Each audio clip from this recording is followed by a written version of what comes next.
नमस्कार, मैं हूं सौरभ शर्मा। हिसाब शुरू हो गया है। मोदी की पार्टी हिसाब कर रही है। मोदी के विरोधी भी हिसाब लगा रहे हैं। विकेट गिरने लगे हैं।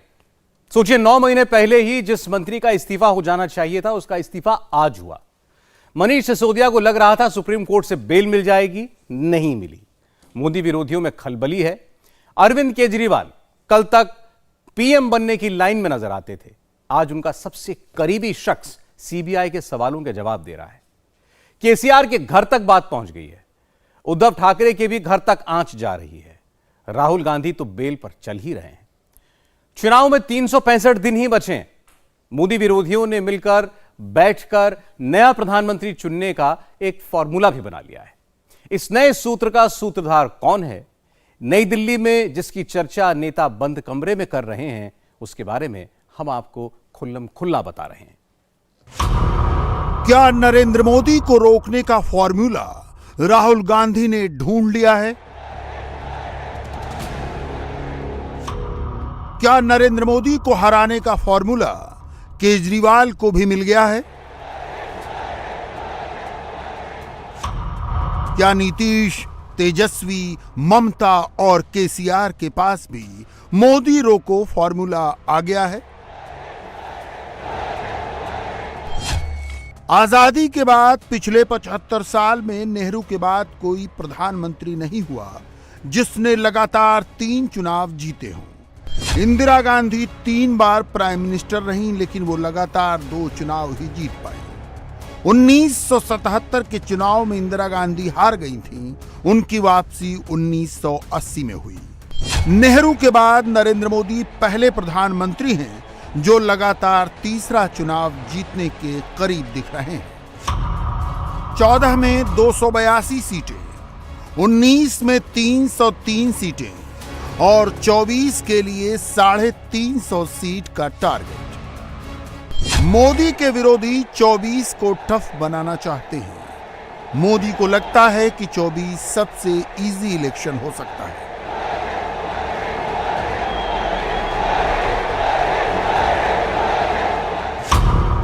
इलेक्शन का मैथ्स मोदी के फेवर में है।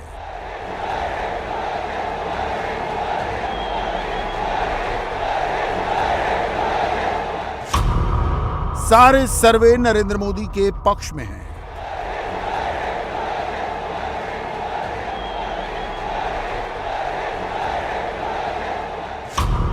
पॉपुलैरिटी चार्ट में मोदी का मुकाबला नहीं।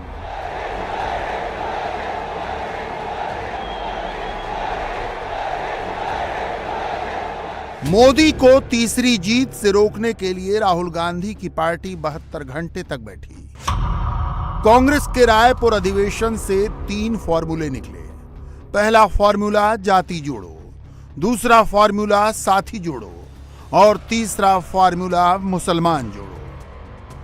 भारत जोड़ो यात्रा से राहुल गांधी को उतना फायदा नहीं हुआ जितना कांग्रेस ने सोचा था।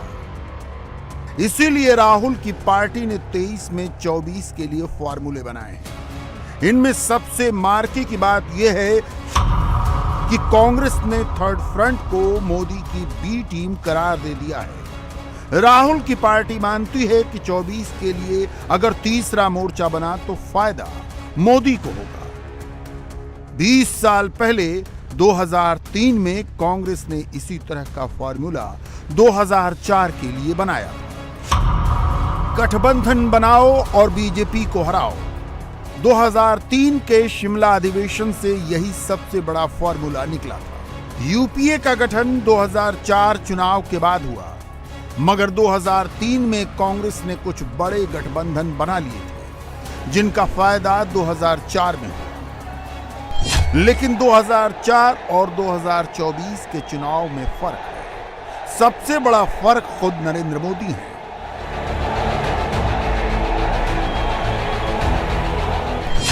विरोधियों का फार्मूला रियल ग्राउंड पर उतरे उससे पहले ही नरेंद्र मोदी ने तोड़ निकाल लिया है। मोदी के दुश्मनों की प्रॉब्लम उनके अपने ही फॉर्मूले में है। वो अंगणित वाला फॉर्मूला लगा रहे हैं, जबकि सियासत में हमेशा अंगणित नहीं चलता। अब इसे साइंटिफिक तरीके से समझते हैं। मोदी के खिलाफ विपक्षी एकता कितनी मजबूत है, इसका इंडेक्स देखें। 14 के चुनाव में विपक्षी एकता का इंडेक्स 64% था, तब मोदी ने अकेले 282 सीटें जीती। 19 के चुनाव में विपक्षी एकता का इंडेक्स 85% हो गया, तब मोदी ने 303 सीटें जीती। 24 में विपक्षी एकता का इंडेक्स और बढ़ सकता है, मोदी ने 24 के लिए और बड़ा टारगेट रखा है। यानी मोदी के खिलाफ दुश्मनों की फौज जितनी ताकतवर हुई, मोदी का वोट शेयर भी उसी हिसाब से बढ़ा और मोदी की सीटें भी उसी तरह बढ़ी। 14 में बीजेपी का वोट शेयर 31% था, जो 19 में बढ़कर 37% से ऊपर चला गया। 2004 में कांग्रेस 414 सीटों पर लड़ी और उसने 145 सीटें जीती। 2019 में कांग्रेस 421 सीटों पर लड़ी, बाकी सीटें अलायंस पार्टनर्स के लिए छोड़ी, मगर 421 सीटों पर कांग्रेस के सिर्फ 53 कैंडिडेट जीते। 24 में हो सकता है कि कांग्रेस 400 से कम सीटों पर लड़े और बाकी सीटें गठबंधन पार्टनर्स के लिए छोड़ दे। विपक्षी एकता होने के बाद भी मोदी का जीतना क्यों मुश्किल नहीं होता, ये आगे बताएंगे। पहले आपको दिल्ली की कुछ तस्वीरें दिखाते हैं, जहां मोदी के दुश्मनों को एक मंच पर आने का बहाना मिला है।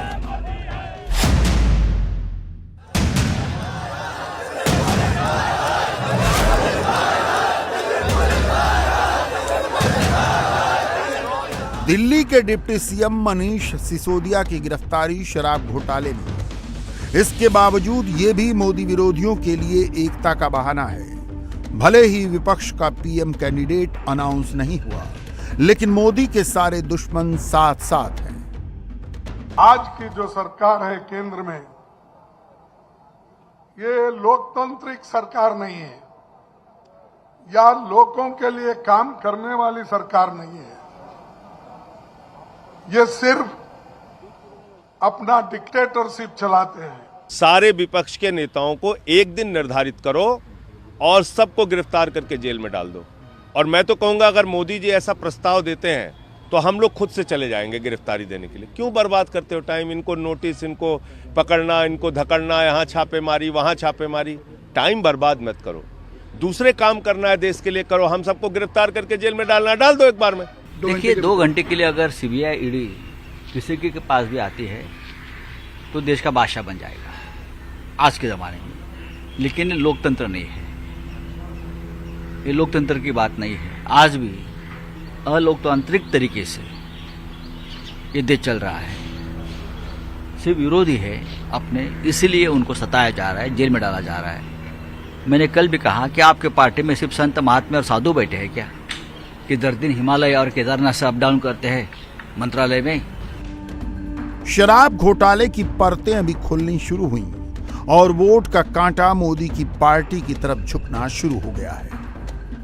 हमारे लिए ये मुद्दा केवल एक भ्रष्टाचार नहीं है, हमारे लिए ये मुद्दा दिल्ली की युवा पीढ़ी के भविष्य के साथ खिलवाड़ का है।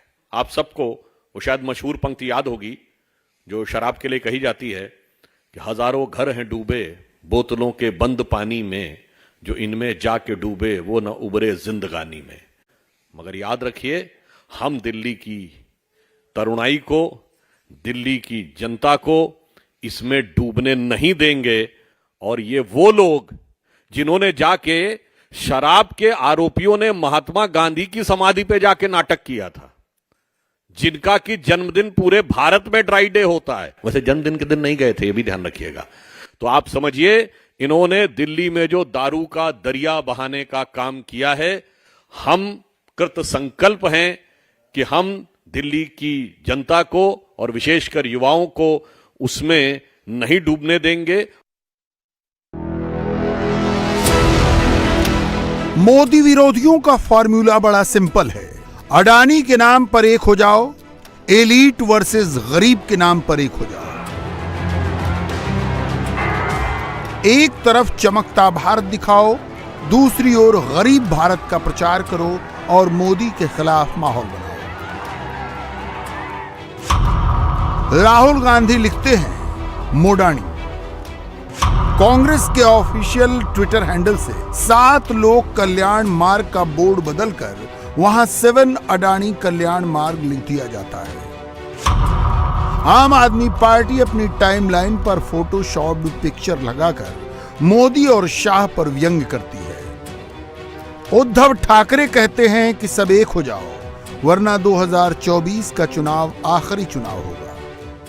पण जे मी म्हटले ते आता सगळ्यांना पटायला लागले की जर आता आपले डोळे उघडले नाहीत तर 2024 ची लोकसभेची निवडणूक ही कदाचित या देशातली शेवटची निवडणूक असेल।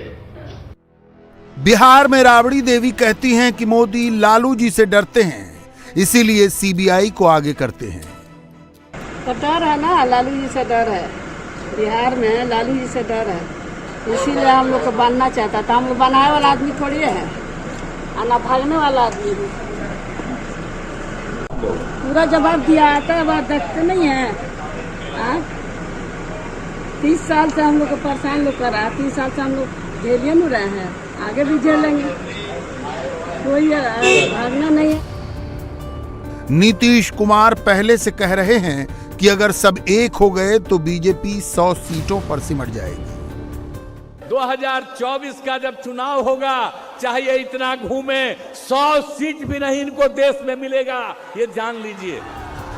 याद कीजिए 2004 में यही फॉर्मूला अपनाया गया था। तब बीजेपी का नारा शाइनिंग इंडिया का था और कांग्रेस गरीब गरीब खेलकर आगे हो गई थी।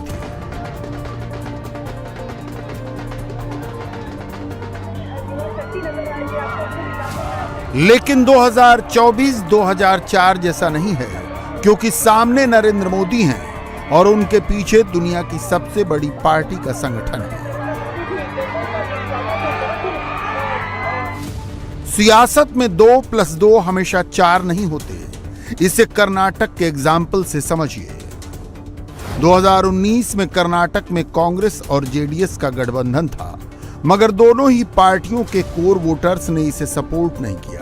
कांग्रेस के 40% कोर वोटर्स ने ही जेडीएस को सपोर्ट किया। इसी तरह जेडीएस के 30% कोर वोटर्स ने ही कांग्रेस को फेवर किया।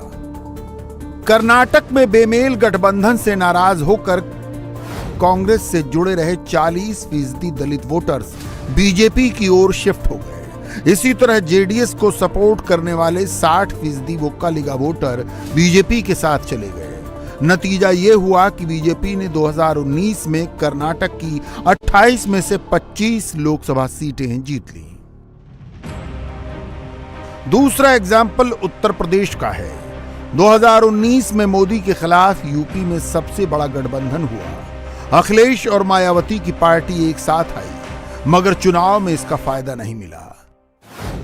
एसपी के यादव, बीएसपी के जाटव और दोनों पार्टियों को वोट देने वाले मुसलमान वोटर्स में से 80% वोटर्स ही गठबंधन के साथ रहे। यूपी में एसपी बीएसपी के गठबंधन ने एक काउंटर पोलराइजेशन भी क्रिएट किया।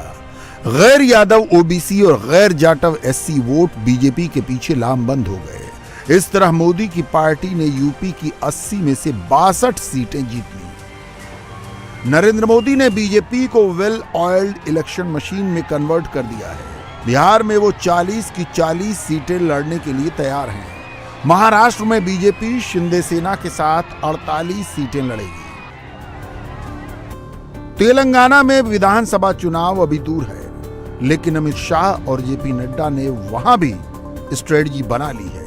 सिटी वाइज, डिस्ट्रिक्ट वाइज और इश्यू वाइज बीजेपी की तेलंगाना स्ट्रेटजी रेडी है। बीजेपी के राष्ट्रीय अध्यक्ष जेपी नड्डा और गृह मंत्री अमित शाह ने तेलंगाना बीजेपी के कोर ग्रुप नेताओं के साथ बैठक करके पार्टी संगठन को चुनाव की तैयारियों के लिए टॉप गियर लगाने का निर्देश दे दिया है। ऐसे लोग जो कि दूसरी पार्टियों में हैं और बीजेपी आना चाहते हैं, उनकी ज्वाइनिंग आने वाले दिनों में और तेज की जाएगी। ग्राउंड पे सांगठनिक कार्यक्रम को और धारदार बनाया जाएगा। पार्टी का आकलन है कि चाहे हिंदुत्व का मुद्दा हो या फिर राष्ट्रीयता का, तेलंगाना के गांव पे इसका ज्यादा असर ऑलरेडी हो चुका है सोशल मीडिया इंपैक्ट के चलते। लेकिन पार्टी की सबसे बड़ी उम्मीद है तेलंगाना की मौजूदा राज्य सरकार के खिलाफ गुस्सा और पीएम मोदी का ट्रम्प कार्ड। तेलंगाना का चुनाव बीजेपी के लिहाज से सिर्फ इस लिहाज से महत्वपूर्ण नहीं है कि उसे दक्षिण का एक और किला मिलेगा, बल्कि पार्टी ये मानकर चल रही है कि साल 2024 के लोकसभा चुनाव में जो उसके मौजूदा आंकड़े 4 सांसदों की है तेलंगाना से, उसे बढ़ाकर 12 या 13 भी किया जा सकता है। कांग्रेस की मजबूरी है, मोदी से भिड़ने के लिए अलायंस जरूरी है। डीएमके वाले स्टालिन राहुल गांधी के सबसे भरोसेमंद अलायंस पार्टनर हैं, लेकिन कांग्रेस को सीटें देने के मामले में स्टालिन भी कंजूस है। राहुल गांधी का अलायंस कैलकुलेटर जिधर जिधर घूम रहा है, उधर उधर दाग ही दाग दिख रहा है। लालू की फैमिली कांग्रेस के साथ है, तेजस्वी पर सीबीआई का मुकदमा है। महाराष्ट्र में एनसीपी के 2 पूर्व मंत्रियों को जेल की हवा खानी पड़ी। उद्धव ठाकरे की शिवसेना टूट गई और पार्टी सिंबल लेकर शिंदे चले गए। जम्मू कश्मीर में अब्दुल्ला और मुफ्ती दोनों पर कानून का शिकंजा है। असम में बदरुद्दीन अजमल पर विदेशी फंडिंग का केस दर्ज है। नरेंद्र मोदी विपक्ष की ऐसी गोलबंदियों को तोड़ना अच्छी तरह जानते हैं। परिवारवाद और भ्रष्टाचार के खिलाफ मोदी का सुदर्शन चक्र चलता है तो सारे चक्रव्यूह टूट जाते हैं। प्रधानमंत्री का अपना एक अलग वोट बैंक बन चुका है, जो सिर्फ और सिर्फ उनके चेहरे पर वोट करता है। समाज का एक वर्ग ऐसा था जो चाहता था यानी सरकार उनके लिए कुछ न कुछ करे, लेकिन पहले की सरकारों के समय इस वर्ग ने हमेशा अभाव ही महसूस किया। समाज में ऐसे लोगों का भी वर्ग था, ये दूसरे प्रकार का था, जो स्वयं के सामर्थ्य से आगे बढ़ना चाहता था। लेकिन पहले की सरकारों के समय ये वर्ग भी हमेशा दबाव, सरकारी दखल, भांति भांति की रुकावटें डगर डगर पर महसूस करता रहा। हमारी सरकार के बीते कुछ वर्षों के प्रयासों से अब ये स्थिति बदलने लगी है। आज सरकार की नीतियां और निर्णयों का सकारात्मक प्रभाव हर उस जगह देखने को लगा है जिसकी सबसे ज्यादा जरूरत है। आज भारत का हर नागरिक इस बदलाव को स्पष्ट तौर पर महसूस कर रहा है कि अब सरकार के साथ संवाद करना कितना आसान हो गया है। एक सर्वे के मुताबिक बीजेपी को वोट देने वाले करीब 1/3 वोटर मोदी के चेहरे पर वोट देते हैं। किसी भी विरोधी दल के पास मोदी फैक्टर की काट नहीं है। राहुल गांधी ने 2019 में भी मोदी विरोधी गठबंधन बनाया था, लेकिन वो बैकफायर कर गया। अगर 24 में भी मोदी के खिलाफ गठबंधन बना तो काउंटर पोलराइजेशन का फायदा मोदी को ही मिलेगा। मोदी की पार्टी अब एक ऐसा प्लान बना चुकी है जो 2024 में गेम चेंजर होगा। अगले महीने से मोदी की पार्टी मुसलमानों के वोट के लिए मुस्लिम मार्च शुरू करेगी। तारीख आ गई है, सीटों की पहचान कर ली गई है। जहां सबसे ज्यादा मुसलमान हैं वहां के लिए खास प्लान है। लोकसभा की ऐसी 60 सीटों को आइडेंटिफाई किया गया है। मोदी की कौन सी टीम किस मुस्लिम मोहल्ले में ऑपरेट करेगी, कितने हजार मुसलमान इन्फ्लुएंसर्स को एक्टिवेट करेगी, ये इन्फ्लुएंसर्स कौन होंगे, किन तबकों के होंगे, ये मुसलमानों तक मोदी का कौन सा मैसेज पहुंचाएंगे, मोदी का फुल प्रूफ प्लान तैयार है।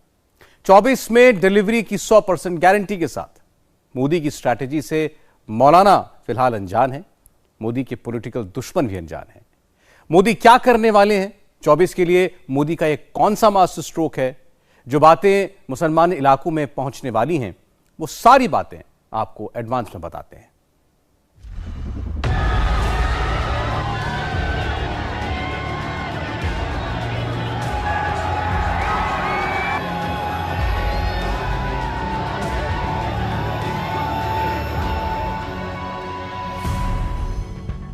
दो 2024 के लिए मोदी ने प्लान एम एक्टिवेट कर दिया है। किस लोकेशन पर क्या एक्शन होगा, कैसा रिएक्शन होगा, किसका कैसे सिलेक्शन होगा, प्रधानमंत्री ने सबका खाका रेडी कर लिया है। मुसलमान जोड़ो अभियान की डेट आ गई है।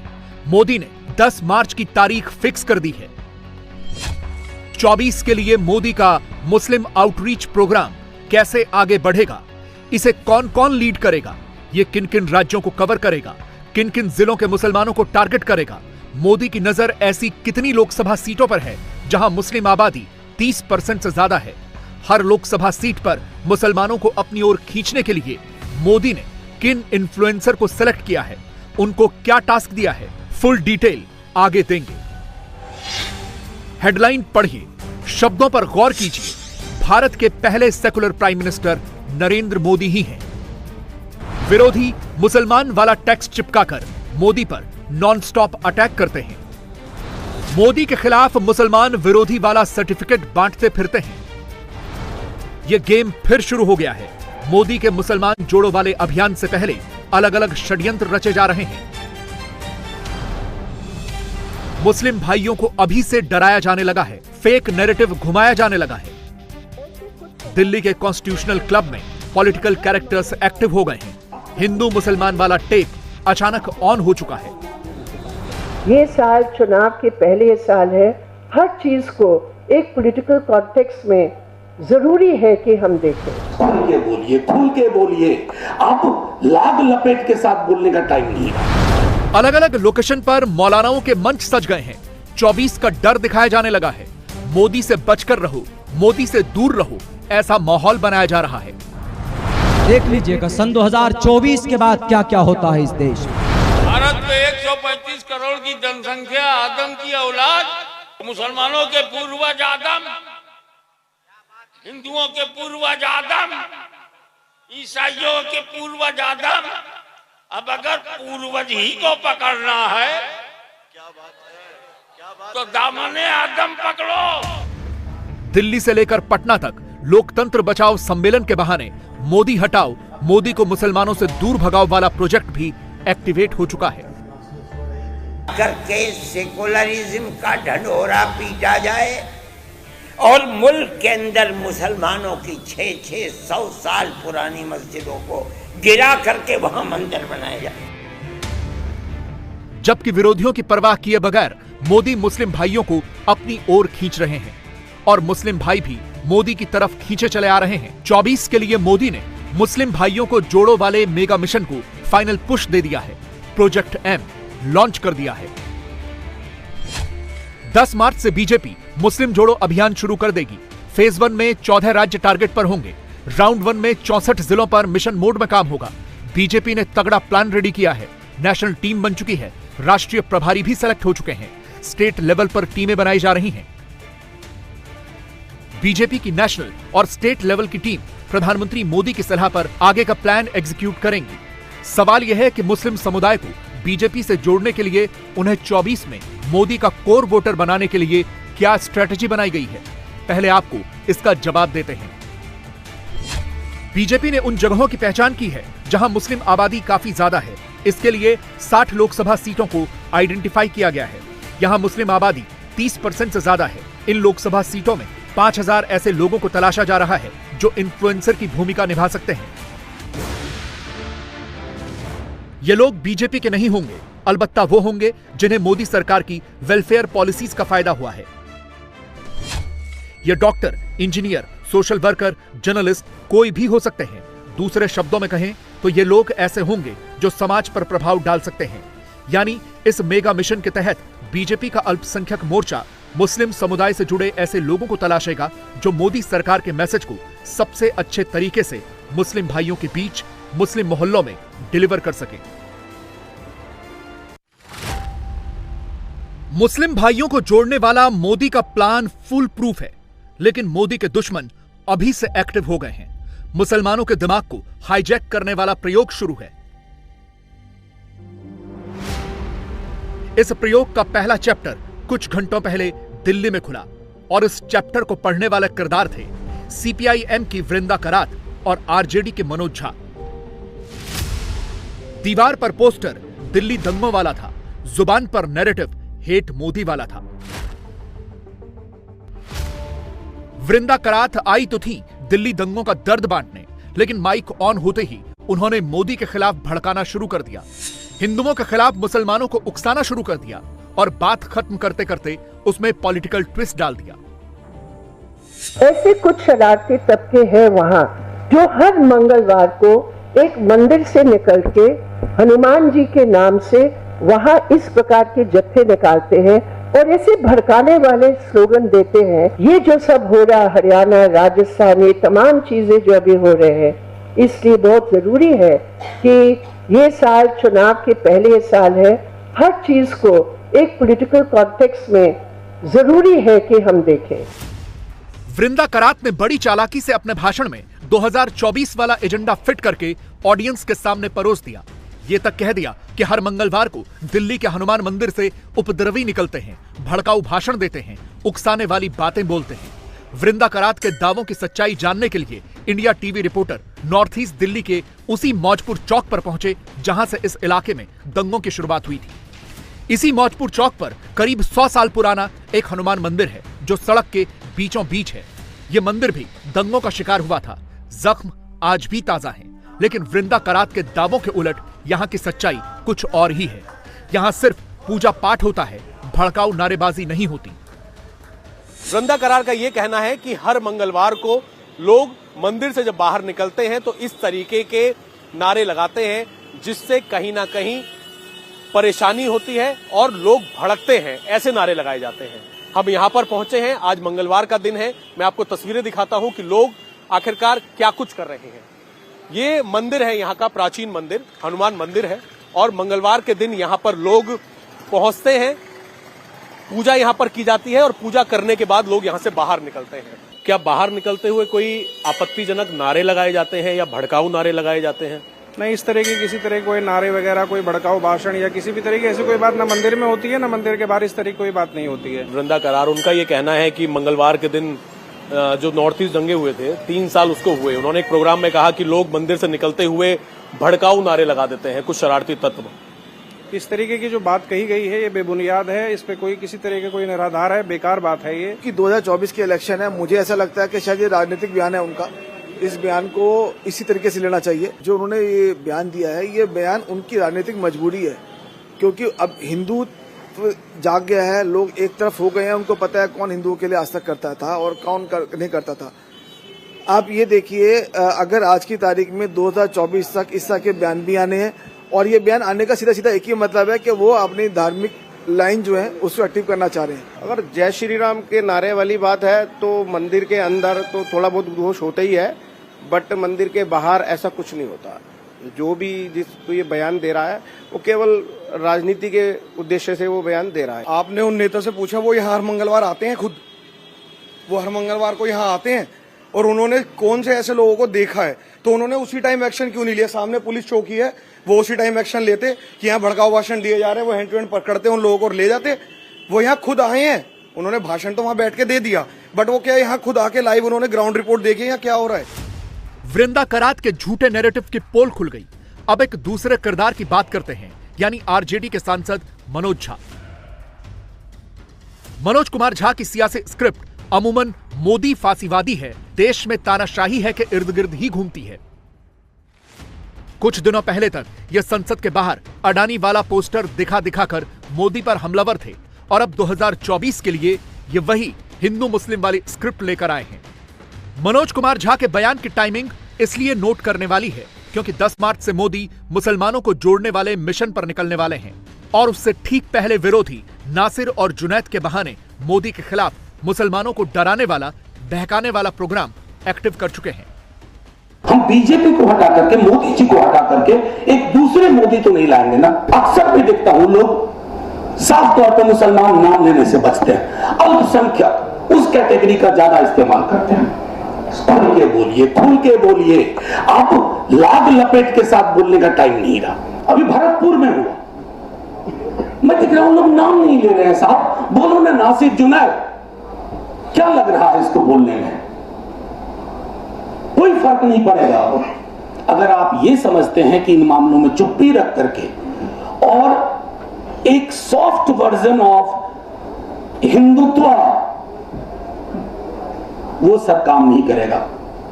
जब ओरिजिनल रहेगा तो फेक और फोटोकॉपी किसी को नहीं चाहिए। हाँ, आप कुछ फैसले ले सकते हैं और वो फैसले हम नहीं ले रहे हैं। हम वो फैसले इसलिए भी नहीं ले रहे हैं कि जो डर भाजपा फैलाना चाहती थी, आपने उस डर को अंगीकार कर लिया।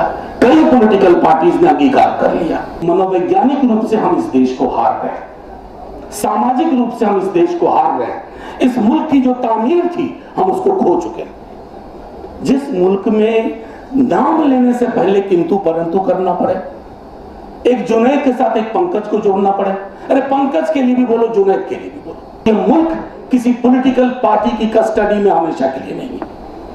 चुनाव होता है, सरकारें आती हैं, सरकारें जाती हैं। अमृत काल इस देश के लिए हो सकता है, किसी पॉलिटिकल पार्टी के लिए अमृत हमेशा के लिए नहीं है। हमने बड़े बड़े पॉलिटिकल पार्टीज और बड़े बड़े लीडरान देखे हैं जो कहां दफन हो गए, आज कोई नाम लेवा नहीं है। यह बिल्कुल मत सोचिएगा कि मुस्लिम भाइयों को मोदी के नाम का डर दिखाने वाला कार्यक्रम सिर्फ मोदी विरोधी पॉलिटिकल मोर्चे ने खोल रखा है। इस खेल को पर्दे के पीछे से मौलानाओं की टोली ने भी एक्टिवेट कर दिया है।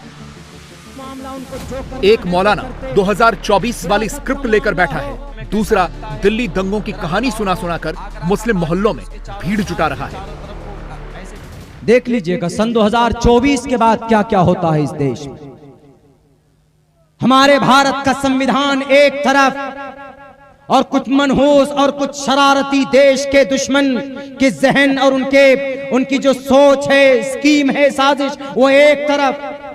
आपके खिलाफ, कुरान और शरीयत के खिलाफ यकसा सिविल कोर्ट आने वाला। हम और आप सोच नहीं सकते कि कितनी खतरनाक साजिश है। हमारे जज्बात से क्यों खेलते हो? हम है ना, गालियां दो हमें, हमारे माँ बाप दादाओं को गालियां देते हो, सह लेंगे। दिल्ली वालों को तो आदत पड़ गई है फसादात सहने की। घर जलाए जाते हैं, तोड़ फोड़ दिए जाते हैं, खामोश रहते हैं। लेकिन अजमत इस्लाम और अजमत रसूल पर उंगली उठाओगे तो फिर हम अपने लुटे हुए घर और अपने कटे हुए बच्चे नहीं देखते। नबी पाक सल्लल्लाहु ताला अलैहि वसल्लम के लिए हम अपने जिस्म के खून का आखिरी कतरा तक जमीन पर बहाने को तैयार हैं। किसी के भौंकने से कुछ होगा नहीं, तू घटाए से किसी के न घटा है न घटेगा। या रसूल अल्लाह, जब बढ़ाए तुझे अल्लाह ताला तेरा।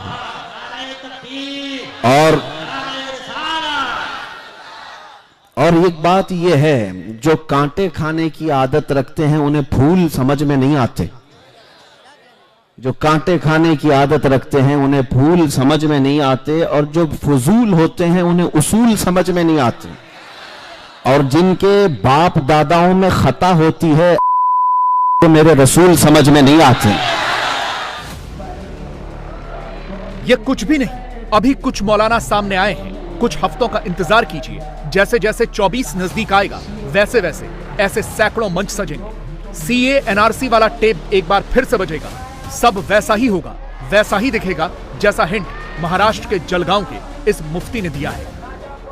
एनआरसी के टाइम में मैंने कहा था, सीए के टाइम में मैंने कहा था कि तुम लोग हमको मुल्क से उठाने और मुल्क से भगाने की बात कर रहे हो। अरे मेरे ख्वाजा के ऊंट जब बैठे थे तो उस वक्त की हुकूमत मेरे ख्वाजा के बिठाए हुए ऊंटों को उठा नहीं सकी, तो हम तो ख्वाजा के बसाए हुए हैं।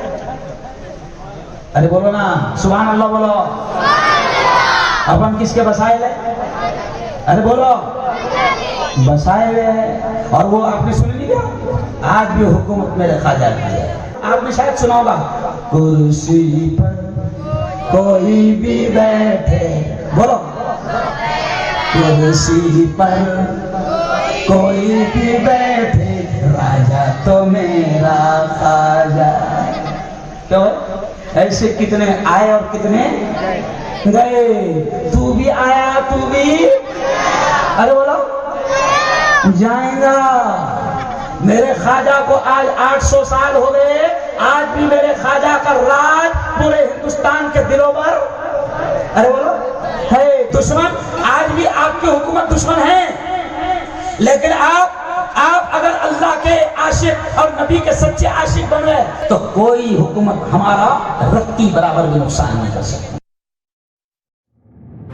मोदी विरोधी ये प्रोग्राम किस लेवल का है, इसका अंदाजा इसी बात से लगा लीजिए कि इन दिनों जमीयत के अरशद बंदी एक लोकेशन से दूसरे लोकेशन का राउंड लगा रहे हैं। दिल्ली के रामलीला मैदान में पहला प्रयोग हुआ, दूसरे प्रयोग का लोकेशन था बिहार। मुसलमानों से ये कहता हूं कि आज की हुकूमतें जो कुछ कर रही हैं उससे फिरका परस्ती और आपस में नफरत इस तरीके पर उभर रही है कि नहीं कहा जा सकता कि कल को क्या होगा। मुल्क के अंदर जो हालात हो रहे हैं, मेरे और आपके खिलाफ, मुसलमान के खिलाफ मॉब लिंचिंग के मसाइल हैं। अभी चंद रोज़ पहले नासिर और जुनैद को जिंदा जला दिया गया और जलाने वाले के लिए हज़ारों आदमी खड़े हुए हैं, एहतजाज कर रहे हैं कि पकड़ा नहीं जा सकता।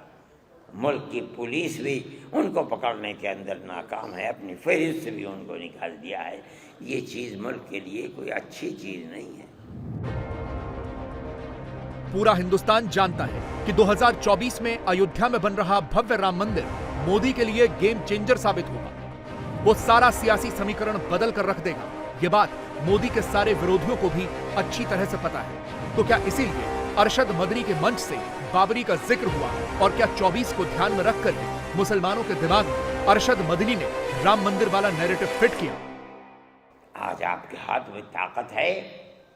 आप ये समझते हैं कि जिस मस्जिद को चाहें आप ले लें, जिस तरह चाहे ले लें। आपने जिस मस्जिद को लिया है वहां भी ठोकर खाई है। हम जानते हैं मसला ये था कि जिस जगह बाबरी मस्जिद बनी है वो मस्जिद की अपनी जगह है या ये राम जन्म भूमि है, यहाँ राम का मंदिर था, बाबर ने उस मंदिर को तोड़कर यहाँ मस्जिद बनाई है। मुल्क की सबसे बड़ी सुप्रीम कोर्ट अदालत है। वो अदालत अपने फैसले में क्या कहती है? उस फैसले में अदालत ने कहा है कि मस्जिद अपनी जगह है, किसी मंदिर को गिराकर मस्जिद नहीं बनाई गई। खत्म हो गया। हमारा जो मुकदमा 50-70 साल से चल रहा था, हम उस मुकदमे के अंदर कामयाब हैं कि बाबर ने अपनी जगह मस्जिद बनाई है, मंदिर तोड़कर मस्जिद नहीं बनी। अलग बात है कि फैसला ये दे दिया गया कि लेकिन हम ये जगह हिंदुओं को देते हैं। ठीक है, आपने दे दी, हम अपने मुकदमे के अंदर कामयाब हैं। सुप्रीम कोर्ट ने फैसला कर दिया, हम अपने घर बैठ गए।